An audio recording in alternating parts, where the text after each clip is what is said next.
শেখ হাসিনা সরকারের পতনের পর বাংলাদেশের বর্তমান পরিস্থিতি নিয়ে বিএনপির ভারপ্রাপ্ত চেয়ারম্যান তারেক রহমানের বিশেষ বার্তা নিতে লন্ডনে অবস্থান করছেন বিএনপির মহাসচিব মির্জা ফখরুল ইসলাম আলমগীর। বিজয়ের মাসে যুক্তরাজ্য বিএনপি আয়োজিত স্বাধীনতা ও সার্বভৌমত্ব রক্ষায় বিশাল সমাবেশে প্রধান অতিথির বক্তব্য রাখেন মির্জা ফখরুল ইসলাম আলমগীর। এ সময় মির্জা ফখরুল ইসলাম আলমগীর বলেন, শেখ হাসিনা ভারতে বসে দেশের বিরুদ্ধে ষড়যন্ত্র করছেন, দেশকে অস্থিতিশীল করতে উস্কানি দিচ্ছেন। বিগত 15 বছরে 20,000 মানুষকে খুন করেছেন, তাই আওয়ামী লীগের খুনো ক্ষমা নেই। যে মহিলা একসময় প্রধানমন্ত্রী ছিলেন, সেই মহিলা 15 বছর ধরে বাংলাদেশের মানুষের বিরুদ্ধে অবস্থান নিয়েছে। সেই মহিলা আজকে ভারতে বসে, বিদেশে বসে বাংলাদেশকে কিভাবে ক্ষতি করা যাবে, কিভাবে বাংলাদেশ স্বাধীনতাকে বিপন্ন করা যাবে, কিভাবে বাংলাদেশকে আবার অন্ধকারে ফিরে দেওয়া যাবে, সেই ষড়যন্ত্র সরকারকে দিতে হয়েছে। এদিকে কোনো ক্ষমা করা যায়? এদের কি কখনো ক্ষমা করা যায়? ক্ষমা করা যায় না।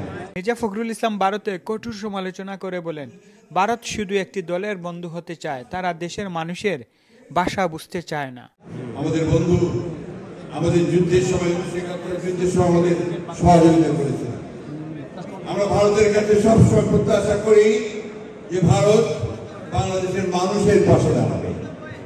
কোন একটা বিশেষ রাজনৈতিক দল আওয়ামী লীগের পাশে দাঁড়িয়ে সে বাংলাদেশের গণতন্ত্রকে ক্ষতিগ্রস্ত করবে না, এই কথা আমরা প্রত্যাশা করি।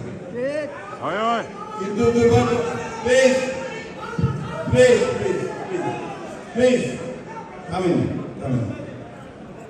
আমরা আশা করি যে ভারত তার যে অতীতে যে ভুল করেছে এবং বাংলাদেশের মানুষের সঙ্গে যে বিচ্ছিন্নতা সৃষ্টি করেছে, এটাকে তারা কাটিয়ে ওঠার চেষ্টা করবে এবং তাদের এখন যে কার্যকলাপ যারা বাংলাদেশের বিরুদ্ধে করছে, সেই কার্যকলাপগুলোকে তারা বন্ধ করবে। এ সময় তিনি কলকাতায় বাংলাদেশ হাইকমিশনে হামলার ঘটনায় তীব্র নিন্দা ও ক্ষোভ প্রকাশ করেন। আমাদের খুব কষ্ট হয় যখন আমরা দেখি অহেতুক মিথ্যা অপবাদ দিয়ে, মিথ্যা কথা বলে বাংলাদেশের মানুষকে আবার বিপদে ফেলার চেষ্টা করা হচ্ছে। আগরতলার ডেপুটি হাইকমিশন অফিস আক্রান্ত হয়েছে, কলকাতায় হাইকমিশনের ডেপুটি হাইকমিশন অফিস আপনার আক্রান্ত হয়েছে এবং মিছিল নিয়ে আমাদের সিলেট দিয়ে ঢোকার চেষ্টা করেছে, বেনাপোল দিয়ে ঢোকার চেষ্টা করেছে। এটা কোন ধরনের বন্ধুত্ব? এটা কোন ধরনের প্রতিবেশী কাজ?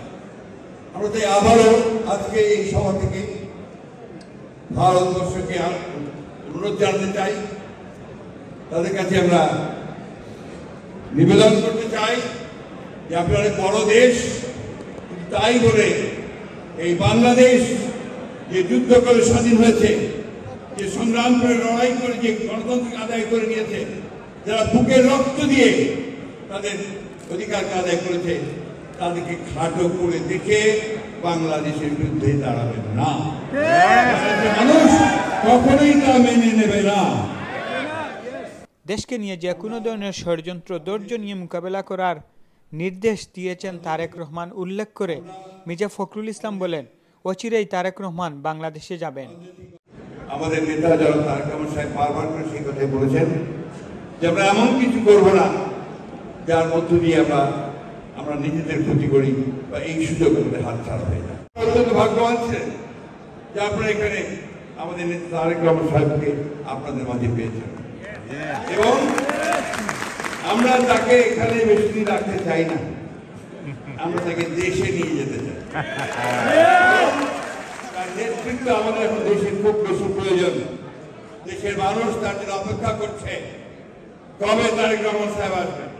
যুক্তরাজ্য বিএনপির সভাপতি এম এ মালিকের সভাপতিত্বে ও সাধারণ সম্পাদক এম কৈশোর আহমেদের পরিচালনায় যুক্তরাজ্য বিএনপি ছাড়াও যুবদল ও ছাত্রদলের নেতৃবৃন্দ অনুষ্ঠানে বক্তব্য রাখেন।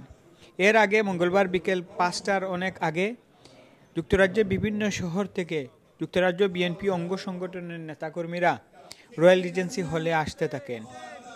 বিকেল 5:30টার আগে রয়্যাল রিজেন্সি হল খানায় পূর্ণ হয়।